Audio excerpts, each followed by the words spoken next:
Hi friends, welcome to our channel Thagaval Kalanjiyam. இன்னைக்கு நம்ம ஒரு முக்கியமான தகவலை பற்றி தாங்க இந்த வீடியோவில் பார்க்க போகிறோம். என்ன அப்படின்னு பார்த்துக்கிட்டோன்னா, நம்மள நிறைய பேர் அதிகமாக யூஸ் பண்ணுற ஆப் என்னன்னு பார்த்துக்கிட்டோன்னா இந்த பேடிஎம், ஃபோன்பே அப்படிங்கிற ஆப் தாங்க. ஓகேங்களா? ஸோ இப்போ பேடிஎம் நிறைய விதிமுறைகளை மீறியதாட்டு ஆர்பிஐ ஒரு சில புகார்களை சொல்லியிருக்காங்க. ஸோ அதனால அவங்க பேடிஎம்க்கு தடை போட்டிருக்கிறதாட்டு ஒரு தகவல் ஒன்று வெளியாயிருக்குங்க. ஓகேங்களா? ஸோ அதை பற்றின டீட்டெயிலான தகவல் தான் இந்த வீடியோவில் நம்ம பார்க்க போகிறோம். வீடியோ ஸ்கிப் பண்ணாமல் ஃபுல்லாக பாருங்கள். அதுக்கு முன்னாடி இப்போ தான் நீங்கள் எங்கள் சேனலோட வீடியோ ஃபர்ஸ்ட் டைம் பார்க்குறீங்கன்னா மறக்காமல் சேனலை சப்ஸ்கிரைப் பண்ணுங்கள்.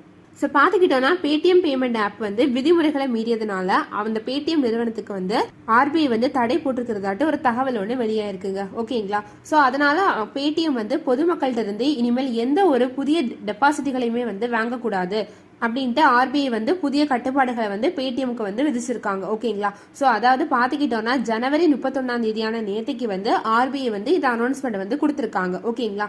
ஸோ இதில் அவங்க என்ன சொல்லியிருக்காங்க அப்படின்னு பார்த்துக்கிட்டோன்னா, பேடிஎம் பேமெண்ட் பேங்க் நிறைய விதிமுறைகளை மீறி இருக்கிறதாட்டும், அதனால பிப்ரவரி 29 அப்புறம் அவங்க எந்த விதமான புதிய டெபாசிட்டுகளையுமே பெறக்கூடாது அப்படிங்கிற கட்டுப்பாட்டையுமே அவங்க விதிச்சிருக்காங்க. ஓகேங்களா?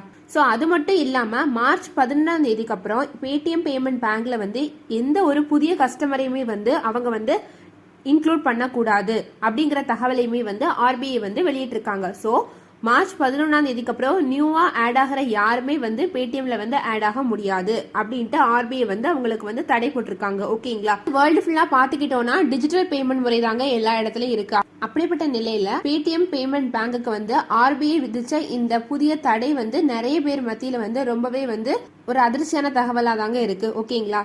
சோ இந்த வளர்ந்து வர்ற டிஜிட்டல் பேமெண்ட் முறை பலரும் யூபிஐ மூலமாட்டு அமௌண்ட் சென்ட் பண்ணிட்டு இருக்காங்க. ஓகேங்களா? ஸோ மோஸ்ட்லி பார்த்துக்கிட்டோம்னா எந்த கடைக்கு போனாலுமே நம்ம யூபிஐ மெத்தட்ல தான் நம்மளோட அமௌண்ட் செலுத்துறோம் இல்லைங்களா?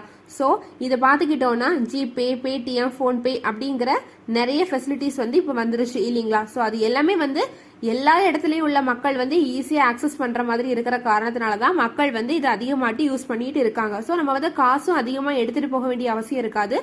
நம்மளோட மொபைல் இருந்தாலே போதும், நம்ம நமக்கு தேவையான பொருட்களை வாங்கிட்டு நம்ம இந்த பேமெண்ட் முறையில நம்மளோட அமௌண்ட் நம்ம செலுத்துறோம் இல்லைங்களா? ஸோ இப்படிப்பட்ட நிலையில தான் பேடிஎம் பேமெண்ட் பேங்க் நிறைய விதிமுறைகளை மீறுகிறதாட்டு அந்த தணிக்கை அறிக்கையில அவங்க சொல்லியிருக்காங்க. ஓகேங்களா?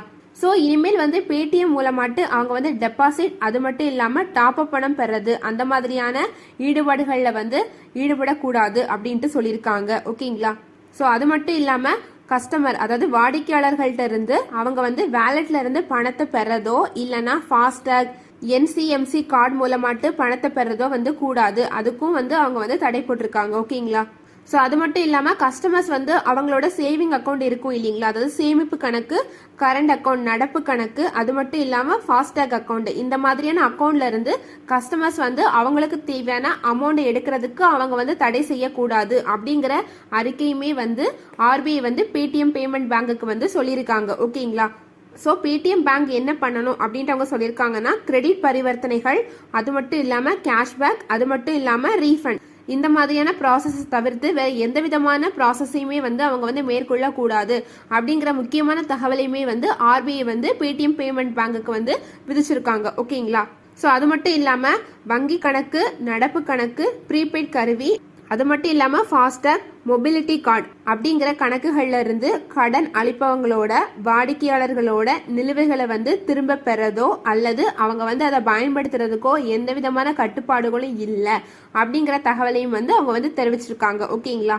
ஸோ இன்னொரு முக்கியமான தகவலையுமே அவங்க வெளியிட்டிருக்காங்க. என்ன அப்படின்னு பார்த்துக்கிட்டோம்னா, பிப்ரவரி 29 முன்னாடி தொடங்கப்பட்ட பரிவர்த்தனைகள் எல்லாமே கண்டிப்பா மார்ச் 15 முடிச்சிருக்கணும் அப்படிங்கிற முக்கியமான தகவல்களையுமே அவங்க பகிர்ந்திருக்கிறாங்க. ஓகேங்களா?